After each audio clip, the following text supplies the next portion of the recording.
माँ, कुछ ज्यादा ही सिर चढ़ा रखा है आपने भाभी को। अभी तो घूमने गई थी हनीमून पे, फिर से जाने की क्या जरूरत थी? क्या बात कह रही हो प्रिया? नई नई शादी है दोनों की। थोड़ा समय साथ बिताएंगे तभी तो एक दूसरे को जान पहचान पाएंगे। माँ, आप कुछ समझती नहीं। इतना सिर मत चढ़ाओ बहू को, पछताओगी। चल छोड़ इन बातों को, मुझे कुछ काम है।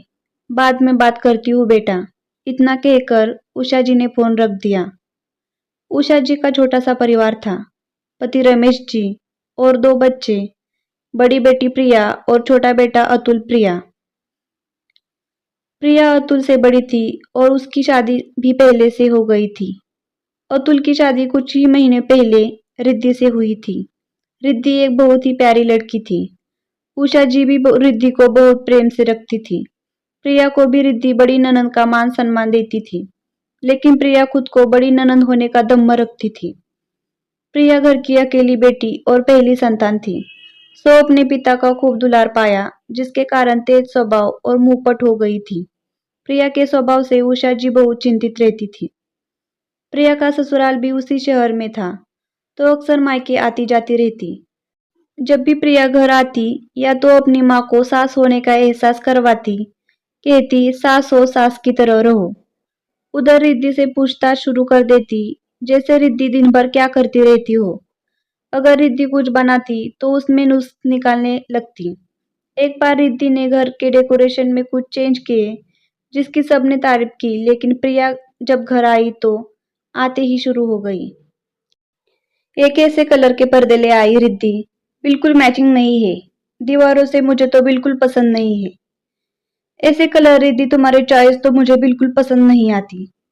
प्रिया के ऐसे व्यवहार से रिद्धि सी चिढ़ जाती, लेकिन बड़ी नंद का मान मायके में कम ना हो, ये सोचकर चुप रह जाती। उषा जी सब देख सुन बेहद परेशान होती रहती। इतनी प्यारी बहू को अपनी बेटी के उदंड व्यवहार से वो खोना नहीं चाहती थी। उषा जी जानती थी रिद्धि संस्कारी लड़की है, इसीलिए अपनी नंद की सारी नाजायज बातें बर्दाश्त कर रही है। लेकिन जिस दिन ये सब्र टूटा, उस दिन ये घर टूटना भी तय था। उषा जी समझ गई थी कि अब प्रिया को रोकना ही होगा, वरना देर हो जाएगी। कुछ ही दिनों के बाद अतुल के जन्मदिन का अवसर आया। रिद्धि बहुत खुश थी। शादी के बाद पति का पहला जन्मदिन थे। सासू माँ से पूछा तो उन्होंने भी कह दिया, जैसे दिल करे वैसे जन्मदिन मनाया जाए। रिद्धि बहुत मन से तैयारियों में जुट गई थी। उषा जी ने सलाह कर सुबह सत्यनारायण की पूजा और शाम को कुछ करीबी रिश्तेदारों के साथ अपने नंद को भी सहपरिवार आने का निमंत्रण भेज दिया। रिद्धि ने।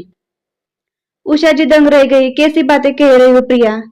तुम्हारे भाई का जन्मदिन है।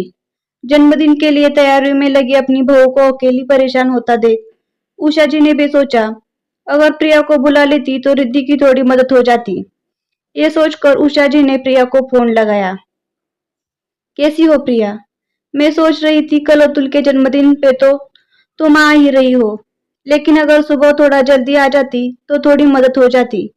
रिद्धि को तो वैसे ही काफी कुछ तैयारी हो चुकी है, साथ साथ में काम वाली भी लगी है, लेकिन सुबह पूजा का प्रसाद और पंडित जी का भोजन में रिद्धि को मदद की जरूरत पड़ेगी। मेरी भी तबीयत ठीक नहीं है, इसीलिए तुम जल्दी आ जाती तो मदद मिल जाती तुम्हारी भाभी को। अब इतना कुछ करने को किसने कहा था रिद्धि को? और जब सोच ही लिया है तो करे। फिर इतनी गर्मी में मुझसे नहीं होगा काम वाम। और माँ, आप भी ना आपकी बहू क्या 10 लोगों का खाना भी नहीं बना सकती? जो आपने मुझे फोन कर दिया, वाह माँ, बहू से इतना मोह और खुद की बेटी से जरा भी मोह नहीं आपको माँ? प्रिया की बातें सुनकर उषा जी दंग रह गई। कैसी बात कर रही हो प्रिया? तुम्हारे भाई का जन्मदिन है और रिद्धि ने नहीं कहा तुम्हें बुलाने को। मैंने खुद अपनी मर्जी से तुझे फोन किया है। और रही बात इतना कुछ करने की, तो अगर रिद्धि अपने पति का जन्मदिन बढ़िया से मनाना चाहती है तो इसमें बुराई क्या है?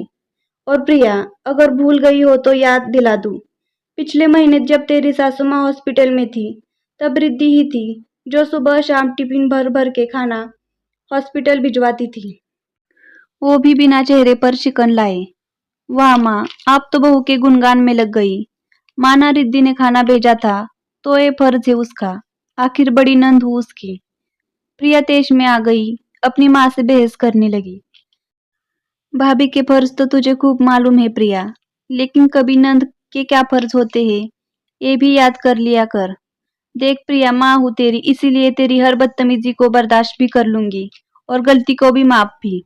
लेकिन ये हमेशा याद रखना, रिद्धि भाभी है तेरी और वो सिर्फ एक सीमा तक ही तेरी बदतमीजी को बर्दाश्त करेगी।